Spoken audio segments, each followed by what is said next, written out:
नमस्कार विद्यार्थियों, श्री महावीर शिक्षण संस्थान की ऑनलाइन क्लासों में आप सभी का हार्दिक स्वागत है, अभिनंदन है।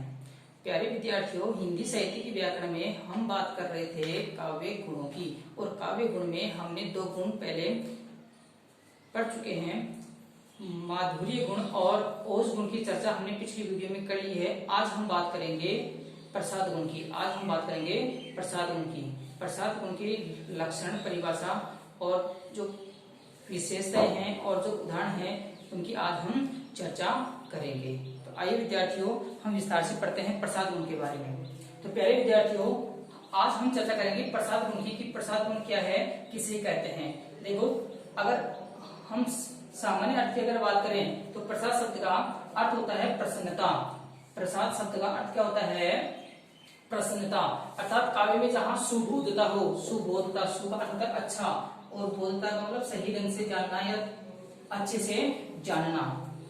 काव्य में जहाँ सुबोधता हो तथा उसका अर्थ जो है वह सुनते ही समझ में आ जाए। जो भी श्रोता है, अर्थ जो है सुनते ही समझ में आ जाए।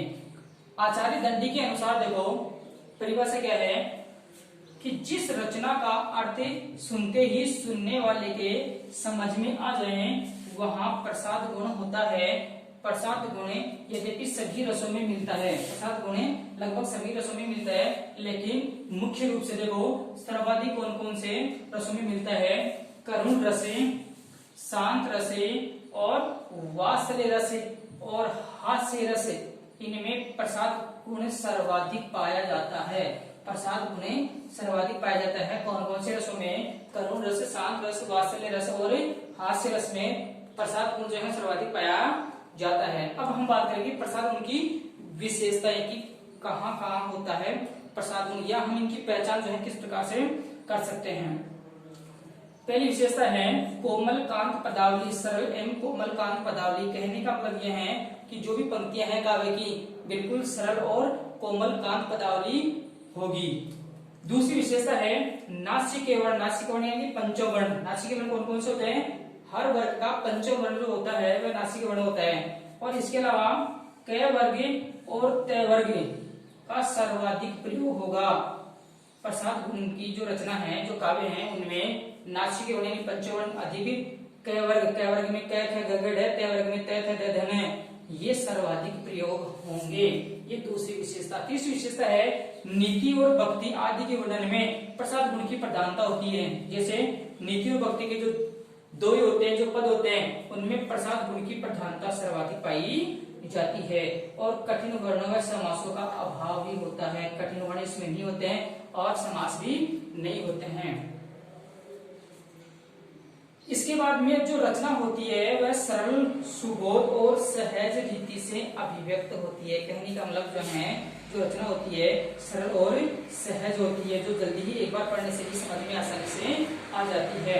उदाहरण की अगर हम बात करें तो पहला उदाहरण देखो, यहाँ पर दिया हुआ है चारू चंद्र की चंचल किरणें खेल रही थी जल थल में, स्वच्छ चांदनी बिछी हुई है अवनी और अंबर तल में। तो देखो, इस काव्य की पंक्ति को एक बार पढ़ने से जो है अर्थ जो है श्रोता के या पाठक के समझ में आ जाती है। चारू चंद्र की चंचल किरणें खेल रही थी जल थल में। पहले विद्यार्थियों, इस उदाहरण की चर्चा मैंने अनुप्रास अलंकार में भी की थी, इसमें अनुप्रास अलंकार भी है। काव्य गुण की अगर हम बात करें तो यहाँ पर प्रसाद गुण है।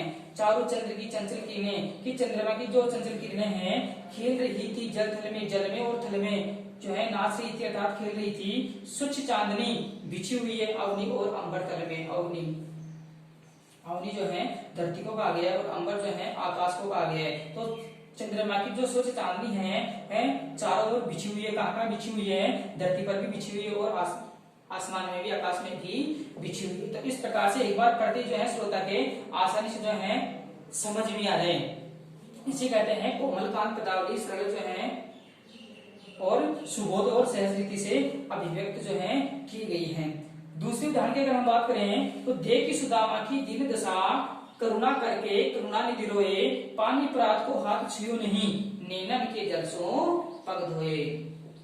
प्यारे विद्यार्थियों, इस काव्य पंक्ति में उस समय की घटना है जब गरीब सुदामा भगवान श्री कृष्ण से मिलने के लिए द्वारका गए थे। तो उस समय सुदामा की दीर्घ दशा को देख करके भगवान श्री कृष्ण जो है उनकी पैरों की दशा को देख करके और जो है उनके हालात को देख करके जैसे ही उनके पैरों को धोने के लिए तैयार हो गए, तब उनके पैरों की हालत को देख करके या उनके पैरों में चुभे हुए जो कांटे थे उन कांटों को देख करके उनकी आंखों में आंसू आ गए और वह रोने लगे और अपनी आंखों के आंसू से ही सुदामा के पैरों को धो डाले। तो कहने का मतलब यह है कि एक बार पढ़ते ही श्रोता के या पाठक के जो भाव जो है आसानी से जो है समझ में आ जाए, वहां प्रसाद गुण होता है। देखी सुदामा की दीन दशा, गरीबी दशा को देख करके करुणा करके दया करके करुणा निधि रोए, ये करुणा निधि शब्द जो है भगवान श्री कृष्ण के लिए आया है। पानी परात को हाथ छुए नहीं,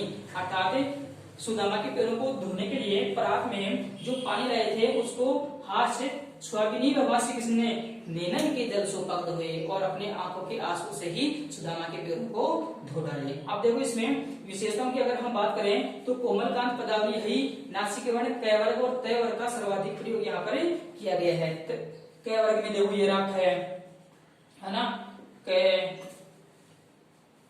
क क क क यहाँ पर भी क, यहाँ पर भी क। इसके बाद में है तय वर्ग में देखो तय थे द, यहाँ पर भी द, यहाँ पर भी द, यहाँ पर भी तय।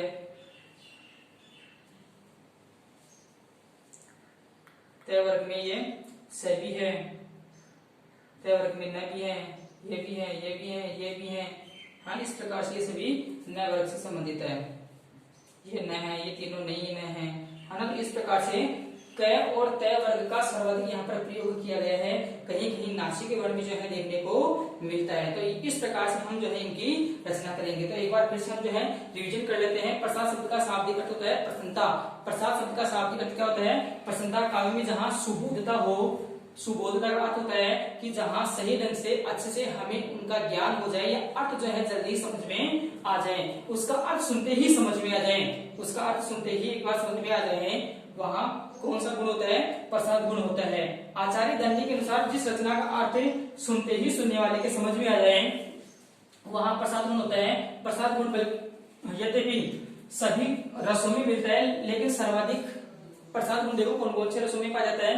करुण रस, शांत रस, वात्सल्य रस और हास्य रस में प्रसाद गुण सर्वाधिक पाया जाता है। अगर विशेषताओं की बात करें तो सरल और कोमलकांत पदावली से युक्त होती है ये रचनाएं। नासिक वर्ण, क वर्ग और तय वर्ग की सर्वाधिक जो है प्रधानता होती है। या यूं कहें कि क वर्ग और तय वर्ग से संबंधित जो गुण होते हैं वह सर्वाधिक इनकी रचनाओं में, या यूं कहें कि प्रसाद गुण के अंतर्गत आती है। नीति, भक्ति और आदि के वर्णन में प्रसाद गुण की प्रधानता रहती है। कठिन वर्णों और समासों का अभाव पाया जाता है। इनकी जो रचना है, प्रसाद गुण से संबंधित जो रचना है, सरल, सुबोध और सहज रीति से अभिव्यक्त की जाती है।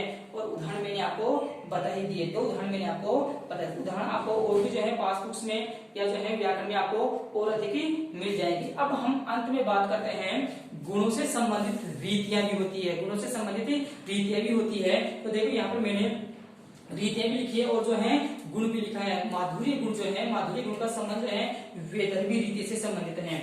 माधुर्य गुण का संबंध कौन सी रीति से है? वैदर्भी रीति से। और ओज गुण का जो संबंध है वह गौड़ी रीति से है। ओज गुण का जो संबंध है वह कौन सी रीति से है? गौड़ी रीति से। और आज हमने जिस गुण की चर्चा की है प्रसाद गुण, उसका संबंध पांचाली रीति से। हालांकि ये काव्य रीति आपके है नहीं, लेकिन आपको इतना ही ध्यान रखना है कि कौन सा गुण जो है कौन सी रीति से संबंधित है, कौन सा गुण जो है कौन सी रीति से संबंधित है। माधुर्य गुण वैदर्भी रीति से, ओज गुण जो है गौड़ी रीति से, और अंतिम प्रसाद जो गुण है वह पांचाली रीति से। तो प्यारे विद्यार्थियों, काव्य गुण आज जो है कंप्लीट हो चुके हैं। आगे की वीडियो में हम बात करेंगे काव्य दोषों की। प्यारे विद्यार्थियों, आज हम इतना ही पढ़ेंगे। प्यारे विद्यार्थियों, आप मेरे चैनल को सब्सक्राइब कीजिए, वीडियो को लाइक कीजिए और अपने मित्रों तक जो है शेयर कीजिए। धन्यवाद।